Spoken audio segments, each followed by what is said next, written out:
में अपनी पार्टी व मूवमेंट को फिर से आगे बढ़ाना है तथा आगे चलकर सत्ता में भी जरूर आना है। तभी फिर यहाँ गरीब, असहाय, दुखी, पीड़ित व कमजोर वर्गों के लोगों का सही से भला हो सकता है। और अब तो इनके प्रति जातिवादी मानसिकता रखने वाली पार्टियों के साथ साथ जातिवादी मीडिया भी, जिसमें सोशल मीडिया भी शामिल है, ये भी नहीं चाहता है कि यहाँ के खासकर गरीब, दबे कुचले, गरीब व लाचार लोग बाबा साहब की मूवमेंट के मुताबिक चलकर सत्ता की मास्टर चाबी खुद अपने हाथों में है और उसके लिए वे किसी भी हद तक गिरकर अपना गंदा व घिनौना आदि खेल खेलते रहते हैं। इसलिए यूपी का वर्तमान चुनाव परिणाम बीएसपी के करोड़ों लोगों की रात दिन की कड़ी तन मन धन की मेहनत का ये वाजिब फल कतई नहीं है। फिर भी बाबा साहब के अनुयायी पार्टी होने के नाते इस पार्टी के लोगों को अपनी हिम्मत कतई नहीं हारना है,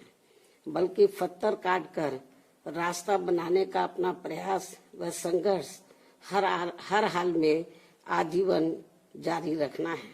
जबकि ऐसे खराब राजनीतिक हालात बीजेपी ने भी देखे हैं, जब आजादी के बाद से काफी लंबे समय तक देश में राज करने का मौका यहाँ की जनता ने इनको नहीं दिया था, बल्कि यूपी में भी सन 2017 से पहले भाजपा की स्थिति यहाँ कोई खास अच्छी नहीं थी। और अब इसी प्रकार कांग्रेस पार्टी भी लगभग उसी हालत से गुजर रही है जिस खराब हालत से पहले भाजपा गुजर चुकी है। इसलिए कल आए चुनाव परिणाम आगे के लिए सबक, जिसके परिप्रेक्ष्य में यहाँ मैं ये कहना जरूरी समझती हूँ कि चुनाव में पूरे यूपी से मिले फीडबैक के मुताबिक जातिवादी मीडिया अपनी अनवरत गंदी साजिशों, प्रायोजित मैनेज किया हुआ सर्वे आदि कार्यक्रमों एवं लगातार नेगेटिव प्रचार के माध्यम से खासकर मुस्लिम समाज व भाजपा विरोधी हिंदू समाज के लोगों को भी गुमराह करने में ये प्रचारित करके काफी हद तक सफल साबित हुआ है कि बीएसपी भाजपा की बी टीम है तथा ये पार्टी सपा के मुकाबले में कम मजबूती से चुनाव लड़ रही है। ये खूब इन्होंने प्रचार किया, जबकि सच्चाई इसके विपरीत है, बिल्कुल उलट है। क्योंकि भाजपा से बसपा की लड़ाई राजनीतिक के साथ साथ सिद्धांतिक व चुनावी भी थी,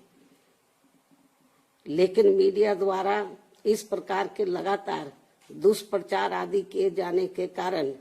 भाजपा के अति आक्रामक मुस्लिम विरोधी चुनाव प्रचार से मुस्लिम समाज ने एक तरफा तौर पर सपा को ही अपना वोट दे दिया तथा इससे फिर बाकी भाजपा विरोधी हिंदू लोग भी बसपा में नहीं आए। और यदि ये सभी लोग इससे ये स्पष्ट है कि मुस्लिम समाज का वोट यदि दलित समाज के साथ मिल जाता, जैसा कि बंगाल के चुनाव में टीएमसी के साथ मिलकर भाजपा को धराशायी करने का चमत्कार परिणाम दिया था, तो फिर वैसे ही परिणाम यहाँ भी दोहराए जा सकते थे। साथ ही ये लोग हमेशा इस तथ्य को ऐन वक्त पर भूल जाते हैं कि केवल बीएसपी ही यूपी में भाजपा को सत्ता में आने से रोक सकती है, सपा नहीं। इनकी इसी गलत सोच का ही ये नतीजा है कि भाजपा फिर से सत्ता में वापस यहाँ आ गई है। और यदि यूपी में तिकोना संघर्ष हुआ होता, जिसकी पूरी संभावना भी थी, तो तब यहाँ यूपी के परिणाम बीएसपी की अपेक्षा के मुताबिक आते तथा फिर भाजपा को सत्ता में आने से रोक लिया जाता। अर्थात कुल मिलाकर मुस्लिम समाज बीएसपी के साथ तो लगा रहा, किंतु इनका पूरा वोट समाजवादी पार्टी की तरफ शिफ्ट कर गया और इनके इस गलत फैसले से बीएसपी को बड़ा भारी नुकसान ये हुआ कि बीएसपी समर्थक अपर कास्ट व ओबीसी समाज की विभिन्न जातियों में भी ये डर फैल गया कि सपा के सत्ता में आने से दोबारा यहाँ जंगल राज आ जाएगा और फिर ये लोग भी भाजपा की तरफ चले जाएंगे। इस प्रकार से भाजपा को हराने के लिए मुस्लिम समाज ने बार बार आजमाई हुई पार्टी बीएसपी से ज्यादा सपा पर भरोसा करने की बड़ी भारी भूल की है, जिसकी सजा बीएसपी को मिली है। यह काफी कड़वी व सीख लेने वाली भी है। जिसकी सजा बीएसपी को मिली है कि हमने पे भरोसा किया, जिसकी सजा बीएसपी को मिली है वह काफी कड़वी व सीख लेने वाली भी है। इसलिए इस कड़े अनुभव को खास ध्यान में रखकर ही अब बीएसपी आगे अपनी रणनीति में बदलाव जरूर लाएगी। लेकिन ऐसे हालातों में भी बीएसपी मूवमेंट के हित में संतोष की बात ये रही है कि दलितों में से खासकर मेरे खुद के अपने समाज का वोट हमेशा की तरह इस बार भी अपनी मूवमेंट व पार्टी की लीडरशिप के साथ चट्टान की तरह पूरी मजबूती के साथ खड़ा रहा है। जिन पर मैं कितना भी गर्व महसूस करूं वह कम ही होगा, तथा उनका जितना भी मैं आभार प्रकट करूं वह कम ही होगा। और अब मेरी उन सभी से ये भी अपील है कि उन्हें अपना मनोबल बिल्कुल भी नहीं गिरने देना है, क्योंकि बाबा साहब के अनुयायी कभी भी अपनी हिम्मत नहीं हारते हैं तथा वे अपना संघर्ष लगातार जारी रखते हैं।